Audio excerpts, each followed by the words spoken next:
Baik, di sini saya akan menjelaskan profil mengenai PT Jumbo Cable Company Tbk dan entitas anaknya. Di sini itu ada yang berdatangan, yaitu ada Meriang Santoso dengan jabatan Presiden Direktur, lalu ada Antonius Benedi dengan jabatan Direktur. Dengan ini itu menyatakan bertanggung jawab atas penyusunan dan penyajian laporan keuangan konsolidasi perusahaan dan entitas anaknya.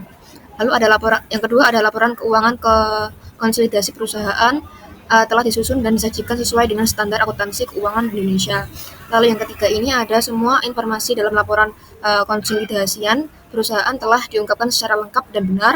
Lalu poin yang B di sini ada laporan keuangan konsolidasian tidak mengandung informasi atau fakta material yang tidak benar dan tidak menghilangkan informasi atau fakta material. Lalu yang poin keempat di sini ada kami bertanggung jawab atas sistem pengendalian informasi perusahaan. Lalu di sini itu ada yang bertanda tangan yaitu mewakili direksi. Baik, di sini ada opini dan audit dari PT Jumbo Cable Company Tbk, yaitu opininya itu kami telah mengaudit laporan keuangan konsolidasian PT Jumbo Cable Company dan entitas anaknya atau grup yang terdiri dari laporan posisi keuangan konsolidasian tanggal 31 Desember 2023 serta laporan laba rugi dan penghasilan komprehensif lain konsolidasian, laporan perubahan ekuitas konsolidasian, dan laporan arus kas konsolidasian untuk tahun yang berakhir pada tanggal tersebut, serta catatan atas laporan keuangan konsolidasian termasuk informasi kebijakan akuntan material.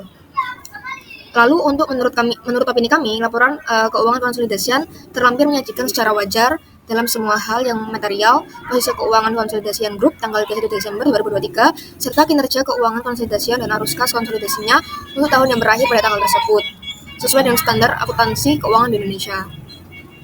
Lalu untuk basis opininya, menurut kami melaksanakan audit kami berdasarkan standar audit yang ditetapkan oleh Institut Akuntan Publik Indonesia. Tanggung jawab kami menurut standar tersebut diuraikan lebih lanjut dalam paragraf tanggung jawab. Kami yakin bahwa bukti audit yang telah kami peroleh atau kami sajikan adalah cukup dan tepat untuk menyediakan suatu basis bagi opini audit kami. Lalu di sebelah kanan saya ini adalah bukti tanda tangan para auditor yang mengaudit laporan PT Jumbo Cable Company. Baik, di sini saya akan menjelaskan mengenai laporan posisi keuangan pada PT Jumbo Cable Company Tbk. Jadi sebelum memasuki laporan posisi keuangannya, di sini ada pengantar, yaitu ada surat pernyataan direksi mengenai tanggung jawab atas laporan keuangan konsolidasian PT Jumbo Cable Company Tbk dan entitas anaknya. Jadi di sini itu terdapat dua nama orang, yang dimana dua nama orang ini merupakan penanggung jawab atas laporan keuangan konsolidasian dari PT Jumbo Cable Company Tbk. Jadi ketika ada kesalahan maupun ada salah input data, itu yang akan dicari adalah dua orang ini. Dikarenakan sudah dinyatakan juga bahwasanya kedua orang ini menyatakan akan bertanggung jawab atas penyusunan maupun penyajian laporan keuangan konsolidasian perusahaan dan entitas anaknya. Jadi ketika ada kesalahan ataupun ada salah input data, itu yang akan dicari adalah dua orang ini, yaitu Meriang Santoso dan juga Antonius Benedi. Seperti itu. Baik, di sini saya akan menjelaskan mengenai opini dari PT Jumbo Cable Company Tbk, yang dimana menurut opini mereka yaitu laporan keuangan konsolidasian terlampir menyajikan secara wajar dalam semua hal yang material, posisi keuangan konsolidasian grup tanggal 31 Desember 2023, serta kinerja keuangan konsolidasian dan arus kas konsolidasiannya untuk tahun berakhir pada tanggal tersebut sesuai dengan standar akuntansi keuangan di Indonesia. Jadi, PT Cable Company itu menyajikan laporan keuangannya secara wajar yang dimana sesuai dengan standar akuntansi keuangan di Indonesia, seperti itu.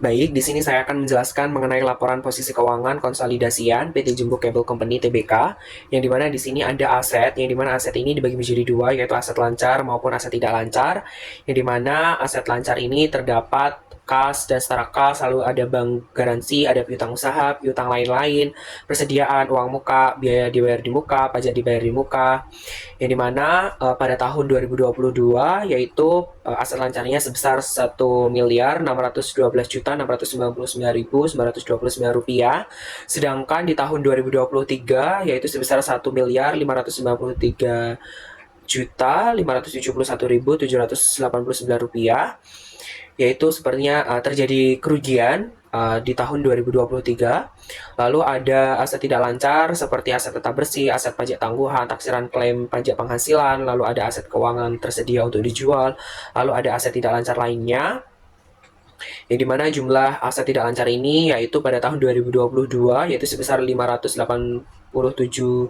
juta 97 rupiah. Lalu ada di tahun 2023 yaitu sebesar 568 juta 723.598 rupiah. Lalu di sini ada jumlah aset secara keseluruhan yaitu pada tahun 2022 sebesar 2.199.797.642 rupiah. Sedangkan di tahun 2023 yaitu sebesar 2.165.387 rupiah, yaitu terjadi kerugian atau penurunan pada jumlah aset. Selanjutnya yaitu ada liabilitas dan ekuitas, yang dimana liabilitasnya ini ada liabilitas jangka pendek dan juga liabilitas jangka panjang. Yang dimana liabilitas jangka panjang ini ada utang usaha, utang lain-lain, utang pajak dan lain sebagainya. Yang dimana nanti ketika misalkan di teman-teman atau rekan-rekan mencari utang usaha, itu teman-teman bisa mencari di informasi di angka 30 maupun 16. Di situ biasanya terdapat informasi mengenai utang usaha. Selanjutnya di sini ada liabilitas jangka panjang, yang dimana di sini ada liabilitas jangka panjang setelah dikurangi jatuh tempo dalam 1 tahun, lalu ada liabilitas imbalan pasca kerja. Nah, di sini ada jumlah liabilitas jangka panjang, yang dimana pada tahun 2022 itu sebesar 60.246.593, sedangkan di tahun 2023 yaitu sebesar 65.644.931 rupiah. Nah, untuk jumlah liabilitas secara keseluruhan yaitu pada tahun 2022 sebesar 1.451.568.682 rupiah. Baik, di sini saya akan menjelaskan mengenai laporan posisi keuangan, yaitu lanjutan dari liabilitas dan ekuitas sebelumnya. Jadi di sini ada ekuitas yang dimana terdapat modal saham, lalu ada agio saham, penghasilan komprehensif lain, saldo laba, yang dimana ada juga ekuitas yang dapat didistribusikan kepada pemilik entitas induk. Nah, di sini terdapat jumlah liabilitas dan ekuitas pada tahun 2022 dan tahun 2023, yang dimana pada tahun 2022 yaitu sebesar 2.199.797.642 rupiah, sedangkan di tahun 2023 yaitu sebesar 2.162.295.387 rupiah, yang disajikan dalam ribuan rupiah kecuali dinyatakan lain. Baik, di sini saya akan menjelaskan laporan laba rugi dari PT Jumbo Cable Company. Untuk laba usaha dari tahun 2023 di sini ada 150 juta sekian. Untuk pendapatan beban lain-lain atau laba sebelum pajak itu 107 juta sekian. Lalu ada laba periode berjalan di sini sebesar 64 juta sekian. Lalu untuk jumlah laba komprehensifnya itu 59.738,796. Lalu ada laba bersih yang dapat dikontribusikan kepada pemilik entitas induk kepentingan non pengendali atau laba periode berjalan itu sekitar 64 juta sekian. Lalu untuk laba periode berjalannya itu 59.738,796 juta sekian. Baik, di sini saya akan menjelaskan isi dari laporan laba rugi komprehensif, yaitu yang pertama terdapat penghasilan komprehensif lain pada pos yang tidak akan diklasifikasi ke laba rugi. Nah, di yang pertama ini ada pengukuran kembali liabilitas imbalan pasca kerja pada tahun 2022 yaitu sebesar 7.218.731.000. Dan pada tahun 2023 yaitu 5.963.705.000. Jadi ini menunjukkan bahwa tahun 2023 itu menurun. Kemudian ada dampak pajak tangguhan pada tahun 2022 yaitu 1.588.121.000. Dan 2023-nya itu sebesar 1.312.015.000. Kemudian sehingga jumlah penghasilan komprehensif lainnya itu adalah 5.630.610.000 pada tahun 2022 dan 4.650.100.990 itu tahun 2023. Nah, kemudian jika ditotal semua laba komprehensifnya itu pada tahun 2022 sebesar 51.994.478.000 dan tahun 2023 itu 59.738.796.000. Sehingga pada tahun 2023 dapat disimpulkan bahwa mengalami keuntungan.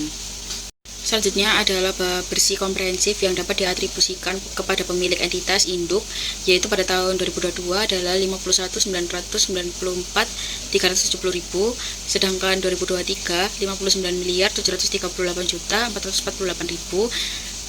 Kemudian ada lagi yaitu kepada kepentingan non pengendali pada tahun 2022 sebesar 105 dan pada tahun 2023 sebesar 348.000, sehingga pada laba periode berjalannya adalah tahun 2022-nya 51.994.475.000 dan 2023-nya 59.738.796.000, sehingga menunjukkan tahun 2023 itu mengalami keuntungan atau naik.